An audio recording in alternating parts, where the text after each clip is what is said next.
తారీఖున ప్రారంభించబడిన ఈ దళిత క్రైస్తవ హక్కుల సాధన యాత్ర నేడు పిఠాపురం భీమ్నగర్ వరకు వచ్చింది. అయితే దీని యొక్క ముఖ్య ఉద్దేశం ఏంటంటే చంద్రబాబు నాయుడు గారు కానివ్వండి, నాటి ముఖ్యమంత్రి జగన్మోహన్ రెడ్డి గారు కానివ్వండి, వాళ్ళు ప్రతిసారి కూడా మేనిఫెస్టోలో పెట్టడం దళిత క్రైస్తవులకి దళిత హక్కులన్నీ కూడా యాజిటీస్గా ఉంటాయని చెప్పడం జరిగింది. ఈరోజు జగన్ గారికి కాకుండా చంద్రబాబు నాయుడు గారికి పట్టం కట్టారు.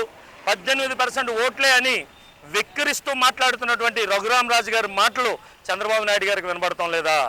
లేకపోతే వినబడి కూడా బాగానే మాట్లాడుతున్నాడు అని ఊరుకుంటున్నారా?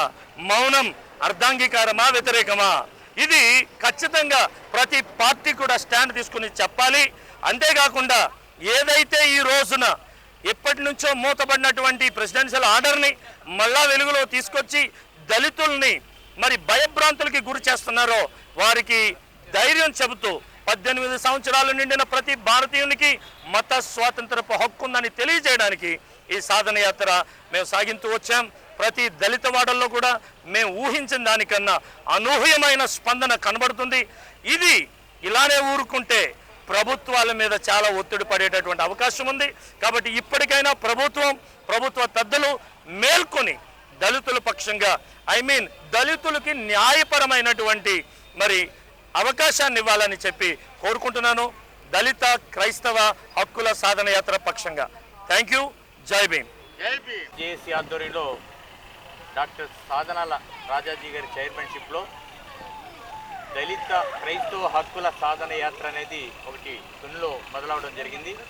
ఇది ప్రతి దళితవాడ టచ్ చేస్తూ దళిత క్రైస్తవులు అంటే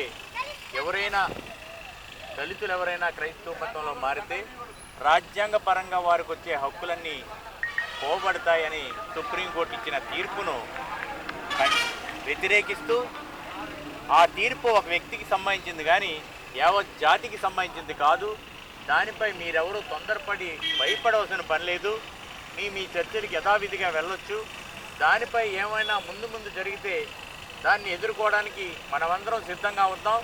అలాగే ఎప్పుడు మేనిఫెస్టోలో మనకి హామీలు ఇస్తున్న పార్టీలకు కూడా బుద్ధి చెప్పే విధంగా ఒక కార్యక్రమాన్ని చేపడదాం. మనకెందుకంటే ప్రతి పార్టీ కూడా ఎన్నికల ముందు మేనిఫెస్టోలో మతం మారిన క్రైస్తవులందరికీ కూడా ఎస్సీ హోదా కల్పిస్తాం, వారు రాజ్యాంగంలో పొందిన హక్కులన్నీ ఇచ్చే విధంగా కృషి చేస్తామని తెలుగుదేశం చెప్పింది, వైఎస్ఆర్సీపీ పెట్టింది, జనసేన కూడా చెప్పింది, అలాగే అన్ని పార్టీలు చెప్తున్నాయి. కానీ ఈరోజు పార్టీలు అధికారంలోకి వచ్చిన తర్వాత అవన్నీ మర్చిపోతున్నాయి. కానీ ఇక ముందు అలాగ మరుపు రాని పరిస్థితులు కల్పించడానికి మా ప్రయత్నం. అలాగే ప్రెసిడెన్షియల్ ఆర్డర్ను కూడా అది తప్పు, అది అప్పటి పరిస్థితులు బట్టి ఇచ్చింది కానీ తర్వాత ఉన్న పరిస్థితులు వేరనే తెలియజేసే విధంగా మేము సుప్రీంకోర్టుకు కూడా వెళ్ళబోతున్నాం. అలాగే ఒక కమిషన్ వేశారు, బాలకృష్ణ కమిషన్ అని, దానికి కూడా మా వినతి పత్రాలు సమర్పిస్తున్నాం. అక్కడ కూడా ఒక చక్కటి తీర్పు వచ్చేలాగా మేము చేస్తాం. కాబట్టి దీనిపై క్రైస్తవులు కానీ మతం మారిన ఎస్సీ వర్గాలు ఎవరు కూడా ఆందోళన అవసరం లేదు. ఇటువంటి తాటాకు చప్పళ్లకు ఎవరు భయపడొద్దని మేము తెలియజేస్తున్నాం. జై భీమ్.